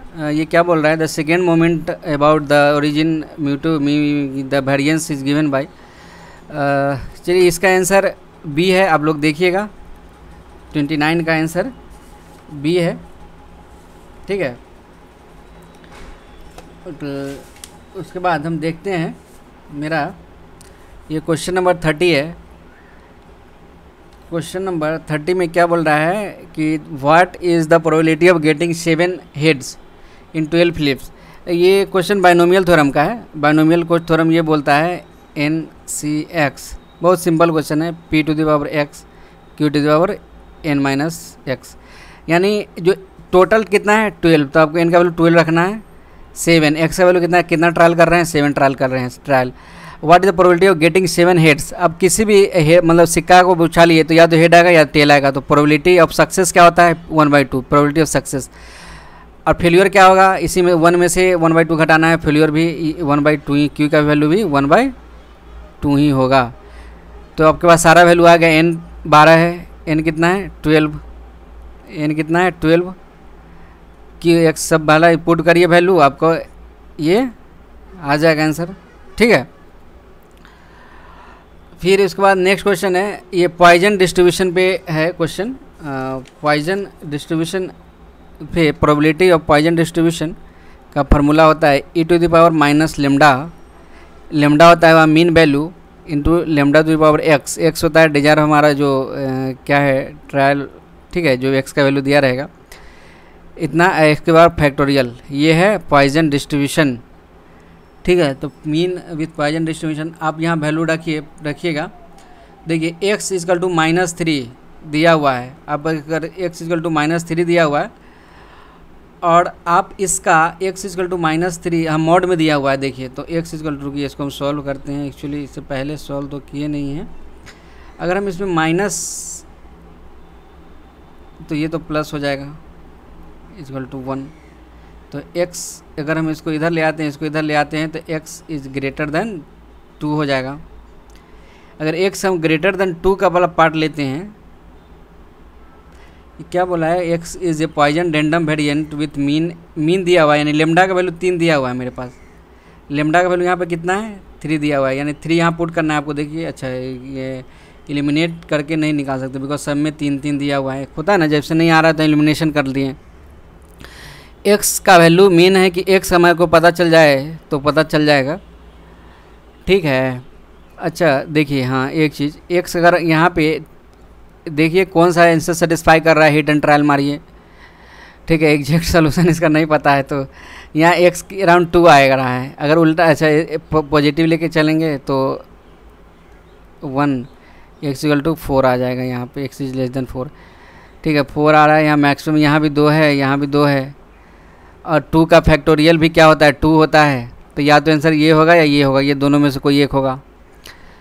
तो फिर उसके बाद नेक्स्ट हमारा क्या करना है कि हाँ यहाँ पे लेमडा 3 है तो 3 के पावर स्क्वायर, देखिए ये आंसर हो जाएगा, इसका बी आंसर होगा। 31 का 31 का बी आंसर होगा। ठीक है, 31 का बी आंसर होगा। फिर 31 का क्या है, एक कॉइन, देखिए इस क्वेश्चन आप स्क्रीनशॉट ले लीजिए, आप पढ़ ही लिए होंगे, है नहीं। अब क्या है 32 का, एक कॉइन इज टॉस 5 टाइम्स, किसी सिक्के को 5 बार उछाला जाता है। The probability of head is 1/2, the probability of exactly 2 heads. ये सेम उसका बाइनोमियल डिस्ट्रीब्यूशन का क्वेश्चन है जो हम NC ये जो पढ़ रखे थे।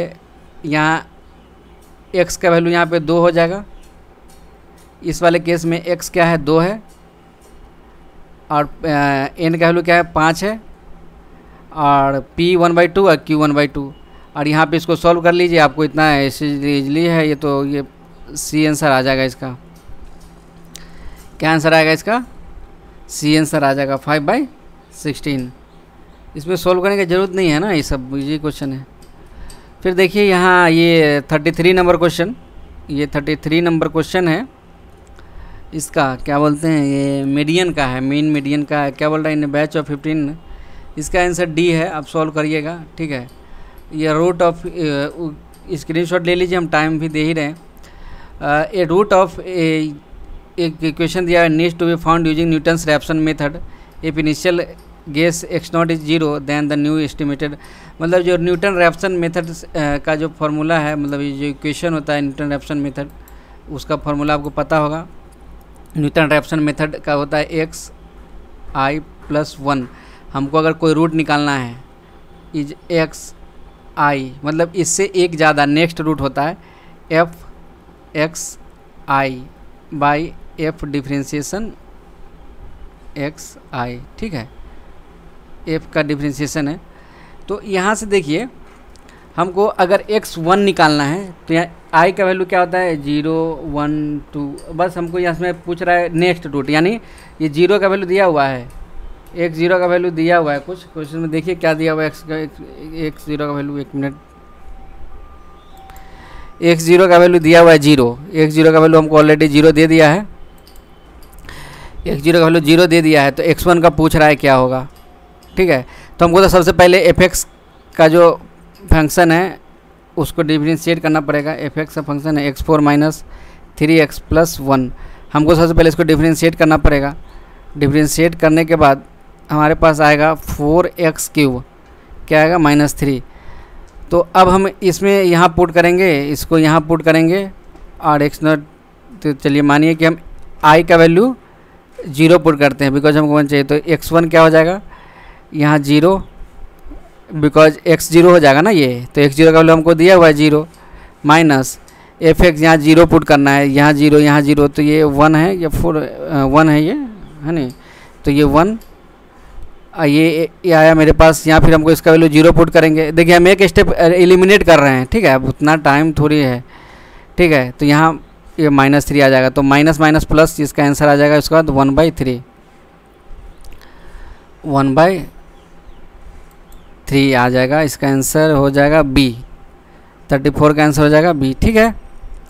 न्यूटन रैप्सन बहुत फार्मूला याद रखिएगा, ये बहुत सिंपल बहुत आता है, ये सिम्पसन्स 1/3 रूल है, ये 1 है शायद 1/7, सिम्पसन 1/3, यानी एच का वैल्यू जो है हम डिपेंडिंग करते हैं गैप पे कितना ले रहे हैं, 1/7 है यानी 6 गैप पे आएगी, यानी एच का वैल्यू हम 1 रखेंगे। चलिए हम इसको सॉल्व करके बताते हैं अपने तरीके से आपको। देखिए ये जो क्वेश्चन दिया हुआ है 1 बाई करके, जो सबसे पहले तो आपको हमको एक चीज़ निकालना पड़ेगा, ये dx/x है और ये 1 से लेके 7 तक है, और हमको इसका वैल्यू पूछा है न्यूटन। देखिए ट्रापेजॉइडल रूल होता है, सिम्पसन 1/3 होता है, सब अलग अलग फार्मूला होता है। ये कौन सा सिम्पसन्स 1/3 से पूछा है हमको, सिम्पसन्स 1/3 का। देखिए y हमको इसमें कितना है, हमको सबसे पहले तो आइडेंटिफाई करना पड़ेगा y क्या है। y मेरे पास है यहाँ पे 1/x, बिकॉज dx तो यही है, और x हमारे पास क्या है, x ये वाला वैल्यू पुट करना पड़ेगा, x = 1 2 3, x अगर 1 है, x का वैल्यू कितना है 1 से लेके 7 तक, तो अगर y क्या हो जाएगा 1/1 होगा अगर x का वैल्यू 1 है, 1/2 होगा अगर वैल्यू 2 है, 1/3 होगा, सिंपली ऐसे करके सिंपल है ये 1/7 होगा अगर इसका वैल्यू 7 है। मेन होता है सिम्पसन 1/3 का h/3 होता है जो फार्मूला, h गैप होता है, और y0 प्लस yn ये जितना होता है सब में यही होता है, और सिम्पसन 1/3 है तो 4 इंटू ऑड नंबर वाला, अच्छा इसमें y1 y2 कौन सा होगा हम इसमें लिख देते हैं। देखिए ये हो जाएगा मेरे पास y0 हुआ, ये y1 हो गया, फिर ये y6 हो जाएगा, फिर ऐसा ही करके y2, फिर ये गैप में, ठीक है। तो हमको इसमें वैल्यू के किसका पुट करना है, ऑड वाला 4 के साथ प्लस 2 इंटू जो एक्सेप्ट जो भी जितना बच गया तो वैल्यू आपको यहाँ पुट करना है। तो आपको h का वैल्यू कितना लिए हम 1/1 लिए हैं, h गैप कितना लिए 1, y0 कितना आएगा मेरे पास 1, yn मेरे पास कितना आएगा 1/7, 4 इंटू y1 का वैल्यू मेरे पास कितना है 1/2, y2 नहीं लिखेंगे, अब y3 लिखेंगे बिकॉज हमको ऑड वाला यहाँ चाहिए, यहाँ कौन सा चाहिए ऑड, और यहाँ चाहिए एक्सेप्ट, उसके जितना भी बच गया बचा हुआ रेस्ट चाहिए। तो फिर y3 का वैल्यू हमारे पास कितना आएगा, कितना हमको चाहिए, देखिए एक यहाँ ये y0 है, एक पीछे लैग चल रहा है, y3 का वैल्यू आएगा हमारे पास जी देखिए y1 का तो आया मेरे पास, ये y3 का आएगा मेरे पास 1/4, फिर y5 का आएगा मेरे पास 1/6, फिर y5 का, फिर हमको y7 तो ऑलरेडी यहाँ पे आ ही चुका है, y7 तो है ही नहीं, y6 है। तो इसके बाद बचा रेस्ट, तो रेस्ट वाले का 2, और जो एक्सेप्ट है तो उसमें 1 हो गया, 1/2 हो गया, 1/3 1/5, ठीक है। ये है। आपको पता होगा कैसे करते हैं। इसके बाद इसको सॉल्व करिए तो आपके पास आंसर आ जाएगा 1.95 इसका आंसर। इसको सॉल्व करने के बाद देखिए ये पॉसिबल ही नहीं था वहाँ पे सॉल्व कर पाना अगर किसी के पास टाइम है बहुत, बिकॉज कैलकुलेटर अलाउ नहीं होता है। कैसे लोग सॉल्व करेगा इसको, ठीक है। लेकिन डायरेक्टली गेट का क्वेश्चन होगा, ये गेट का ही क्वेश्चन उठा के डाल दिया है उसने। फिर उसके बाद है लेट f0 इक्वल टू 1। अच्छा ये 35 नंबर क्वेश्चन है, ये देखते हैं। 36 नंबर क्वेश्चन है the approximate value of a root दिया हुआ है with 3.5 as initial value after 1 iteration using Newton Raphson. Same वही फार्मूला आपको लगाना है न्यूटन रेफसन वाला 36 में भी, ठीक है। फिर आप इसको सॉल्व कर लीजिएगा। 36 नंबर क्वेश्चन न्यूटन रेफसन है, इजी क्वेश्चन है। 37 नंबर देखते हैं अब। ये कौन सा है, ट्रेपेजॉइडल रूल। ट्रेपेजॉइडल मतलब n बराबर 4 रखा है, n इक्वल टू 4 है, यानी यहाँ 0 से लेकर 2 तक है, यानी h का वैल्यू आपको कितना लेना है 0.5। 4 गैप है 0.5, ठीक है ना, 4 गैप है। तो यहाँ y का वैल्यू क्या हो जाएगा आपके पास, सेम y है, बस इसलिए हम इसको सॉल्व नहीं कर रहे हैं। y इक्वल टू 1/x है, y इक्वल टू मेरे पास 1/x है। फिर जब हम x का वैल्यू रखेंगे 0 तो मेरे पास y का वैल्यू क्या आ जाएगा, y0 का वैल्यू क्या आ जाएगा, x 0 रखें तो 1। फिर हम x का वैल्यू रखेंगे 0.5, x का वैल्यू क्या रखेंगे आप 0.5, बिकॉज गैप कितना माने हैं 0.5 क्यों माने, बिकॉज ये बोला इन 4 गैप होना चाहिए, ठीक है। फिर ये y1 का वैल्यू क्या आ जाएगा मेरे पास 1/1.5। फिर y2 का वैल्यू क्या आ जाएगा मेरे पास 1/2 आ जाएगा, बिकॉज फिर मतलब इसमें हमको क्या करते जाना है 0.5 ऐड करता जाना है, ठीक है, x इक्वल टू 0.5 पे। फिर y3 का वैल्यू क्या आ जाएगा मेरे पास 1/2.5, ये माइनस नहीं है, इक्वल टू है। फिर मेरे पास y4 का वैल्यू क्या आ जाएगा 1/3, बिकॉज गैप ऐड करते जाएंगे तो ठीक है। वैल्यू अब ये ट्रेपेजॉइडल रूल है। ट्रेपेजॉइडल सबसे आसान है, h/2 होता है। सिम्पसन 1/3 में 1/3 होता है, सिम्पसन 3/8 होता है, उसमें 3h/8 होता है।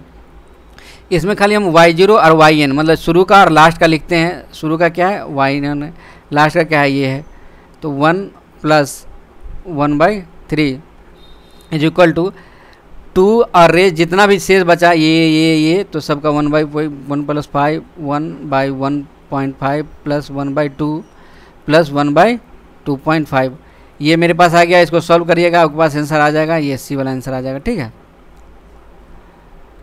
सी इसका आंसर दिया हुआ है तो आ ही जाएगा। कभी कभी 1-2 का आंसर भी गलत रहता है, पर डोंट वरी, आपके आएगा ही, यही आना चाहिए, इतना भी इसका गलती नहीं रहेगा, बिकॉज ये क्वेश्चन सब डायरेक्टली हमको लगता है गेट का ही क्वेश्चन होगा, ठीक है। उसके बाद क्वेश्चन नंबर 37 कर दिए। अब 38 है, f0 का वैल्यू 1 है, f2 का वैल्यू इतना है, then trapezoidal rule gives the approximate value. ये बहुत आसान है, ट्रेपेजॉइडल का बहुत सिंपल पूछ लिया। h/2, ये h/2 क्या है 1/, गैप कुछ भी दिया नहीं, 1 से 1 डायरेक्ट है, यानी h का वैल्यू 1 लेना है, h/2 होता है उसका। और y0 होता है तो 1 और y0 तो 2.72। बहुत आसान क्वेश्चन पूछ लिया वो, ऐसे ही, ठीक है। वो 3/7.1 3/7.5 का कितना आ जाएगा 1, मतलब 3/72 को कीजिए /2, यानी 18 वाला कौन है, ये है, ये आंसर आ जाएगा इसका, ठीक है, डी। 39 का क्या पूछ रहा है कि which of the following function is injective function. Injective minus वाला कौन सा है, ये मतलब ये अगर कोई फंक्शन दिया हुआ है उसका इंजेक्टिव माइनस जो उसी रेंज में होता है। रेंज पूछ रहा है, देखिए ये रेंज पूछ रहा है cos x और sin x का जो दिया हुआ है यहाँ, इसका रेंज पूछ रहा है। तो आपको पता है रेंज के लिए क्या होता है कि जो कॉम्पिशेंट होता है दोनों का स्क्वायर करके ऐड कर दीजिए, यानी 2 से -√2, मतलब उल्टा हम लिख दिए, -√2 से 2, यानी इसका बी आंसर हो जाएगा, ठीक है। चलिए फ्रेंड्स, हम अभी आपको मैथमेटिक्स तक का पार्ट बताए हैं। मैथमेटिक्स वाले में अभी आपको कोई डाउट होगा, कोई वीडियो बहुत लंबा हो जाएगा, अपलोड करने में बहुत टाइम लग जाएगा, ठीक है। तो इसलिए अब हम इसके बाद नेक्स्ट वाले में क्या करेंगे देख लीजिए। अब सब हम टाइम दिए ही हैं स्क्रीनशॉट लेने के लिए, कहाँ पे स्क्रीनशॉट लेना है, क्या करना है, स्क्रीनशॉट ले लिया कीजिए, जहाँ क्वेश्चन स्टार्ट होता है आप स्क्रीनशॉट ले लिया कीजिए। बोलेगा था मैथ में ये जो मेन नेक्स्ट वाला है मेरे पास भी है, the stress distribution in the curve beam. Curve beam में क्या होता है, नॉन लीनियर एंड हाइपरबोलिक होता है, ये सब सिंपल है, बी आंसर होगा इसका। फिर ठीक है, स्प्लाइन की में क्या होता है, इंटीग्रल होता है with shaft. The bearing characteristic किस पे डिपेंड करता है, Zn/P होता है बियरिंग करेक्टरिस्टिक नंबर, तो सी वाला आंसर आ जाएगा इसका। Zn/P होता है, Zn, एक मिनट देखते हैं, Zn बियरिंग का Zn/P, तो Z विस्कोसिटी, प्रेशर और N स्पीड, ठीक है, सी आंसर होगा इसका। इसका आंसर भी सी है, इसका आंसर बी था 41 का। अभी ही सॉल्व कर ही देते, बता ही देते हैं आप लोगों को, ठीक है। गेंट चार्ट इन्वॉल्व्स, चलिए 50 तक बताते हैं, फिर नेक्स्ट क्लास में बताएंगे 50 क्वेश्चन का। Gantt chart involves the production schedule, maximum profit drawing, production schedule को इन्वॉल्व करता है, प्रोडक्शन शेड्यूल 44 नंबर क्वेश्चन। 45 क्या है, gas turbine use in aircraft, open cycle use करता है, ये gas turbine open cycle use करता है।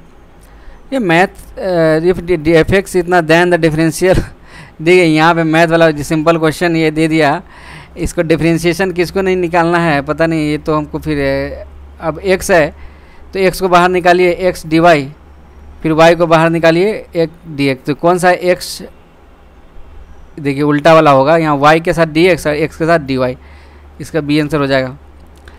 ये क्या बोल रहा है, which of the following material can be use in making pattern, pattern बनाने के लिए स्टेनलेस स्टील, स्टील का यूज क्यों करेंगे, सैंड, लीड, एलॉय, करने के लिए तो सारा चीज़ का यूज कर सकते हैं, पर पैटर्न के लिए ओनली लीड एलॉय नहीं, स्टेनलेस स्टील इसका आंसर होगा, ठीक है, स्टेनलेस इसका आंसर होगा। वही होना चाहिए, वही होगा।